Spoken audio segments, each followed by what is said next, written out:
गरजू या ठिकाणी आपण कार्यक्रम करत असतो। यावेळी यावर्षी आपल्याला उशीर झालेला आहे, तरी थोड्या वेळात कार्यक्रमाला सुरुवात होईल। प्रथमतः तुम्ही सर्व विद्यार्थ्यांनी शांत बसला तरच कार्यक्रम पूर्ण होणार आहे।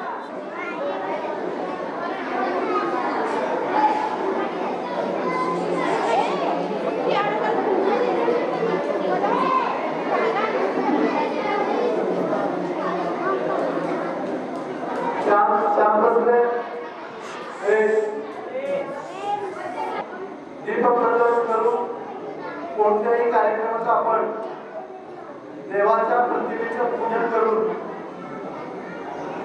त्याचा कार्यक्रमाचा शुभ कार्य म्हणजे अडथळा होऊ नये या उद्देशाने आपण प्रतिमेचे पूजन दीपप्रज्वलन करून करीत असतो।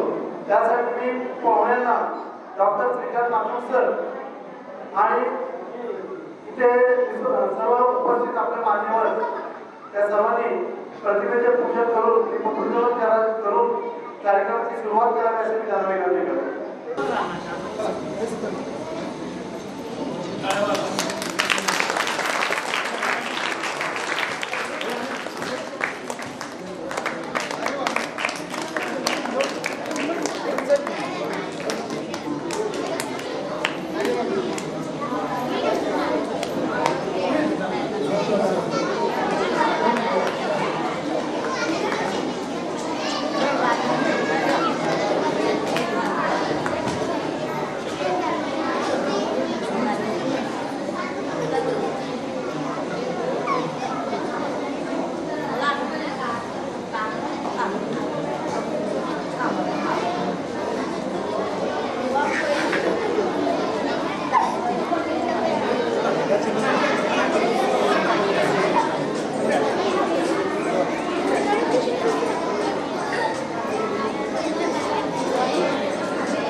आणि समाज जितक्या सुशिक्षित होईल तेवढं आपण समाजात विद्यार्थी शिकतील तेवढे आपण समाज सुद्धा प्रगतीशील होत असतो। या ठिकाणी आपल्याला प्रमुख पाहुणे म्हणून आपले श्रीकांत नागपूर सर जे आहेत ते आपले पूर्व विभागातले आपले तेलुगू भाषिक आहेत। सरांनी सुद्धा सर्वांना माहीत असेल कदाचित सरांनी सुद्धा अगदी गरिबीतून कष्टातून यापर्यंत डॉक्टर होण्यापर्यंत मंत्र बांधलेले आहे। म्हणजे गरिबी काय असते हे सरांना पूर्णपणे ज्ञात आहे। म्हणून आज आम्ही जे वयावाटपाच्या कार्यक्रमाला बोलवलं आहे त्या वयावाटपाच्या कार्यक्रमाला त्यांनी अगदी आम्हाला आजच्या कार्यक्रमाला उपस्थित राहिलेले आहेत त्यासाठी सरांकडे पुन्हा एकदा आपण टाळ्या स्वागत करूया.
पायरीपासून जे म्हणतात त्या पायरीपासून ज्यांना ते फाउंडेशन घडविण्यामध्ये ज्यांचं ते मार्गदर्शन आहे किंवा पाया रचण्यामध्ये त्यांचा मोलाचं काम आहे ते आपले श्रीनिवास नंदी यांनी आपल्या फाउंडेशनचं प्रस्तावना करावं यासाठी कामगिरी केली. आदरणीय मान्यवर आमच्या भारताचे आदरणीय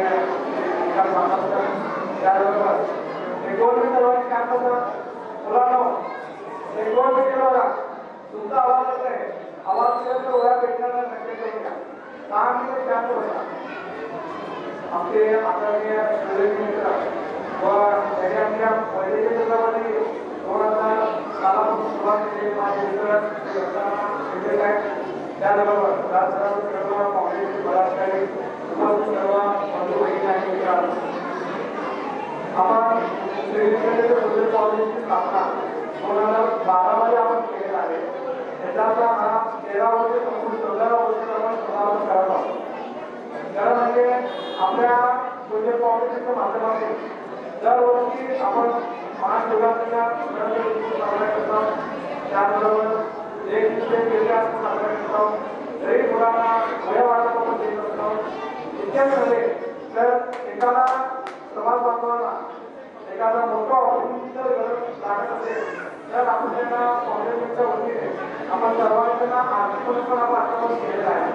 त्याबरोबर एखाद्या विद्यार्थ्याला ॲडमिशनसाठी उद्याच्या शाळेमध्ये काय अडचण आली आर्थिक संकल्पना लागलं तर आपले फाउंडेशन सर्व पदाधिकारी त्यांना योग्य आपल्याला मदत हाताळून करत आलेला आहोत. यावर्षी आपण जवळपास आताच्या आपल्याला जवळपास 350 विद्यार्थ्यांनी आपल्याकडे नाव नोंदणी केलेले आहे. तर आमचा प्रयत्न आहे सर्वांना जास्तीत जास्त लोकांना मदत आपण वय वाढवण्याचा प्रयत्न आहे आणि यासाठी आम्हाला समाज बांधवांच्या माध्यमातून बरेच समाज बांधवांनी आम्हाला आर्थिकदृष्ट्या देणगी देऊन आम्हाला सहकार्य केले आहे. सर्वांना याचे आभार मानतो आणि सोशल फाउंडेशनच्या या एरियामध्ये आपल्या सर्वांचा सहकार्य आपला सर्वांचा प्रेम आणि आपला सर्वांचा पाठिंबा देखील लाभलेला आहे. त्यामुळे आपल्याही या ठिकाणी सर्वांचा आभार मानतो. धन्यवाद. आज आपल्याला प्रमुखपणे आपले डॉक्टर श्री माकड सर यांनी आपल्या समाजाच्या विद्यार्थ्यांना आपले मोलाचे शब्द मनोमन म्हणून व्यक्त करण्यासाठी काम केले. सर्वप्रथम माझा मनोमन भावपूर्ण नमस्कार आणि सोशल फाउंडेशन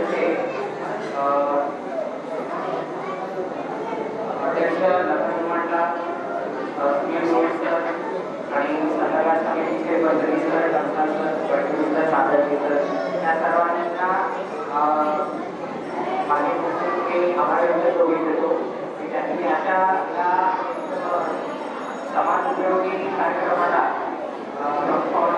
काढण्यासाठी माझी केली त्याबद्दल मी त्यांचा खूप कृतज्ञ आहे. आणि ह्या काही आठवणी असतात त्या आपल्या आयुष्यभरासाठी होतात. तर आजच्या सध्याच्या काळात सर्व मुलांनी इकडे लक्ष द्या आणि पालकांनी सुद्धा. तर कसं आहे की सध्याच्या काळात महागाई खूप वाढत चाललेली आहे. तर आपल्या सोशल फाउंडेशनने जे आहे की हे दरवर्षी उपक्रम राबवतात. तर हा खूप स्तुत्य उपक्रम आहे. आपले आई वडील आपल्यासाठी खूप कष्ट करतात, एक एक पैसा गोळा करतात आणि आपल्यासाठी शिक्षणाची व्यवस्था करतात, आपल्या खाण्यापिण्याची आपल्या कपड्याची व्यवस्था करतात. या सोशल फाउंडेशनच्या माध्यमातून एक मुलाची पाकळी म्हणून त्यासाठी थोडीफार तरी आपल्याला मदत होते ही खूप मोठी गोष्ट आहे. आणि सगळ्यात विशेष त्यासाठी बसलो होतो त्यांच्या मागच्या वर्षाच्या कार्यक्रमाचा आढावा घेतला. इतकी ऍक्टिव्ह असणारी सोशल फाउंडेशन कदाचित सोलापुराची पहिली सोशल फाउंडेशन होतं. बऱ्याच फाउंडेशन या फक्त कागदात मोठे असतात, परंतु खरोखर मनापासून समाजासाठी काम करणारी ही एक संस्था असते. तर त्यासाठी त्याची किती कौतुक केले तरी कमी पडणार तर कमी पडते. आणि सगळ्यांना आणखी महत्त्वाचं सांगायचं वही बघत असताना मागच्या पानावर जे लिहिलेलं आहे हे सगळ्यांना बाहेर मिळाल्यानंतर हे सगळ्यांनी वाचायचं आहे. काय तर हे पालकांसाठी सुद्धा आणि मुलांसाठी सुद्धा. आपण जसं हरी स्तोत्र आणि भजन किंवा आपण देवासमोर जे काही आपण म्हणतो, देवाला आपण रोज नमस्कार करतो, तसं देवाला नमस्कार केल्यानंतर हे पान सगळ्यांनी कंपल्सरी वाचायचं आहे. ठीक आहे. तर ह्याच्यामध्ये म्हणजे ह्या ज्या काही गोष्टी याच्या दिलेल्या आहेत शेवटच्या पानावरती की ह्या गोष्टी करण्यासाठी एखाद्या माणसाचं आयुष्य निघून जातं. तर आपल्या समाजाने पालकांनी जर मुलांना या गोष्टी समजावून सांगितल्या, शिक्षकांनी ह्या गोष्टी समजावून सांगितल्या तर आपला समाज आणखी उन्नत घडेल याची मात्र शंका नाही. सध्याच्या काळामध्ये टीव्ही मोबाईल यांचं व्यसन खूप वाढत चाललेलं आहे. त्यापासून आपल्या मुलांना दूर ठेवायचं असेल तर त्यांना मुलं घडवायचं असेल तर अभ्यासात त्यांची गोडी निर्माण करणे, वाचनामध्ये त्यांची गोडी निर्माण करणे, खूप चांगली चांगली पुस्तकं म्हणजे आपली पाठ्यक्रमाची पुस्तकं सुद्धा मुलांच्या जडण घडण्यासाठी भरपूर काही उपलब्ध असतात. तर अशा पुस्तकांचं वाचन आपण स्वतः करायचं पालकांनी आणि ते मुलांना सुद्धा करायला लावायचं. आजच्या काळात आपण टीव्ही मोबाईलवरती कोणाची ते जास्त काही माहिती बघतो तर ऍक्ट्रेस आहे किंवा पॉलिटिशियन आहे, राजकारणी लोक आहेत, तर त्यांच्याबद्दल सारखी तीच माहिती चालू असते. आपल्याला जर चांगलं जीवन घडवायचं असेल, आपल्याला जीवन मोठवायचं असेल तर कोणाच्या गोष्टी ऐकायच्या, रामकृष्णाच्या गोष्टी ऐकायच्या, छत्रपती शिवाजी महाराजांच्या गोष्टी ऐकायच्या, छत्रपती शिवाजी महाराजांच्या, संभाजी महाराजांच्या गोष्टी या मुलांना शिकवायच्या, राणी लक्ष्मीबाईच्या आणि आपल्या सगळ्या क्रांतिवीरांच्या भगतसिंग, सुखदेव, राजगुरू या सगळ्यांच्या गोष्टी आपल्या मुलांना तोंडपाठ असलं पाहिजे. आणि मी आपल्या पालकांना नमूद करू पुढच्या वर्षीचा कार्यक्रम केला तर मला परत बोलवा आणि ह्या गोष्टी मुलांकडून मला ऐकायला आवडेल. तर त्याच्यासाठी तुम्ही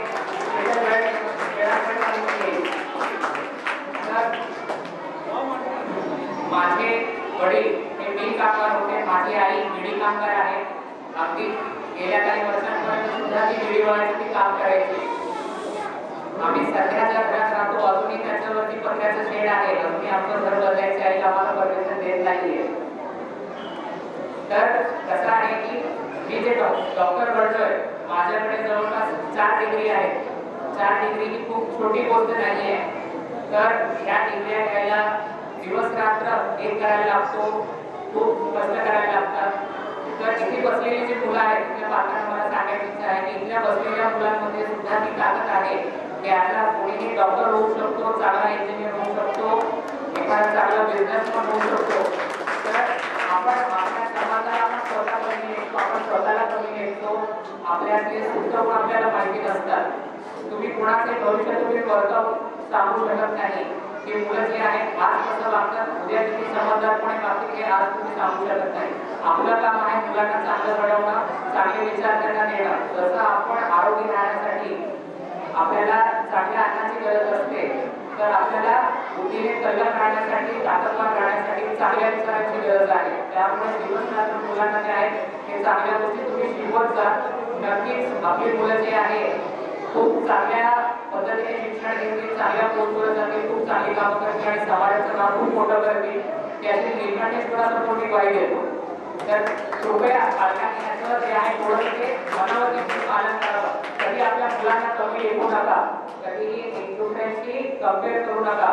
आपला मुलगा हा हिरा आहे, आपली मुलगी ही मोठी आहे, ती नक्कीच पुढे जाऊन प्रकाशमान होईल याच्यावर तुम्ही स्वतः विश्वास ठेवा, मग ते त्यांच्यावर विश्वास ठेवायला शिकतील. तर आणखीन एक मी जास्त वेळ घेत नाही, आणखीन एक माझी छोटीशी इच्छा आहे की एवढ्या कार्यक्रमांमध्ये आज दत्तात्रय सर इथे उपस्थित आहेत, त्यांना ही विनंती करतो तरी करायची गरज नाही. आज आमच्या सगळ्यांचे काही पूर्वजन्मीचे सुख होत असतील. आज आजच्या घडीला आमची 15 डॉक्टरांची टीम इतकी छान जोडलेली आहे की आम्ही वैद्यकीय क्षेत्रात आम्ही सगळे मिळून काम करतो. बऱ्याच वेळेला तुम्ही असं बघता एका डॉक्टरकडे गेले की दुसरा डॉक्टर रागायला येतो, तसं आमचं होत नाही. आम्ही 15 डॉक्टर हे सगळे एक जे आहे एखाद्या पेशंटसाठी एकत्र येऊन सुद्धा आम्ही ट्रीटमेंट करतोय. तर आपलं एक तुझ्यावरती जेव्हा वही छापण्यात येईल त्याच्यामध्ये आम्ही एक आरोग्य शिबिर घेतल्याचा खूप आपण पाहिजे. तर नक्कीच आपण आपल्या समाजासाठी म्हणा, शाळेसाठी म्हणा, आपल्यासाठी काय आरोग्य शिबिर तुम्ही जर आयोजन केलं तर आम्ही त्याच्यासाठी तुम्हाला सपोर्ट करू. आणि जेवढे 2 शब्द माझे सांगत मी माझ्या धन्यवाद व्यक्त करतो. नुकतेच आमचे आदरणीय माता सर दत्तात्रय सर आणि माझे सहकारी सिनियरपैकी मंडळी, माधव सरांनी एक सुंदर कल्पना सुचवली की सोशल फाउंडेशनच्या माध्यमातून पुढच्या वर्षी आरोग्याचा आम्ही कार्यक्रम घेऊ. आपण ते सुचवलं ते अगदी छोटं आणि चांगला उपक्रम आहे. जरूर आम्ही तो उपक्रम सादर करू आपल्या सहकार्याच्या माध्यमातून. आपण ती गोष्ट केली त्याबद्दल आम्ही धन्यवाद देऊ. धन्यवाद. डॉक्टर मानव सरांनी विद्यार्थ्यांना आणि पालकांना जे सूचना केलेल्या आहेत खरोखरच तो विचार करण्यासारखा आहे. आपण पालक काय करतो, मोठा मुलगा चांगला हुशार असतो की धाकट्या मुलाला आपण कमी लेखतो. तो कमी न लेखता सर्वांना समान करायला पाहिजे. मुलांना जन्मतच पाण्यात पाय दिसतात म्हणतात, जन्मतच सर्वांनाच पाण्यात पाय दिसतात, पण त्यानंतर एक कर्तव्यवान बनणारा व्यक्ती त्यांच्या मागे ज्याप्रमाणे शिवाजी महाराज घडवण्यामध्ये जिजाऊबाईंचा त्यांचा अखबार होता, त्यांच्या डोक्याचा जो हात होता घडवण्यात त्यांचा खूप मोठा श्रेय आहे. त्याचप्रमाणे आपापल्या मुलांना घडवण्यामध्ये सुद्धा त्या ठिकाणी प्रत्येक पालकाचा श्रेय असतो. प्रत्येकाला शिवाजी आणि इतिहासाच्या गोष्टी त्याला समजावून सांगून घडवण्याचा प्रयत्न आपण डॉक्टर श्रीकांत सरांनी सांगितल्याप्रमाणे आपण करूया आणि तो आपण पूर्ण करू. आता यापुढे आपले नाट्य संस्थेचे विद्वान नागेश जगताप यांनी 2 शब्द बोलावे असं मी त्यांना विनंती करतो. वर्षापासून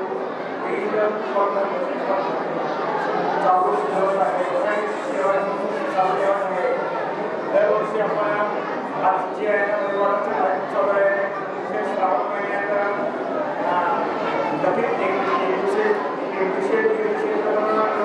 देवासाठी आपण निवडून जातो. तसेच आणि श्रावण महिन्यात प्रमाणे गोरगरिबांसाठी मशीन वाटप विद्यार्थ्यांसाठी सायकल वाटप राबवत आहे. तसेच विद्यार्थ्यांमध्ये रक्तदान शिबिर आपण राबवतो. असेच वेगवेगळे आणि असेच विविध सरकारने आणि आपल्या समाजातील डान्सर व्यक्ती सरकारने नवीन करून पुढे बोलून आपल्या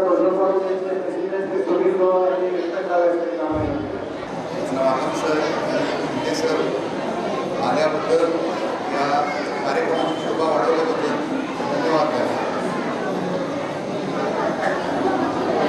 आता पुढचा कार्यक्रम अगदी वही आठवणं आणि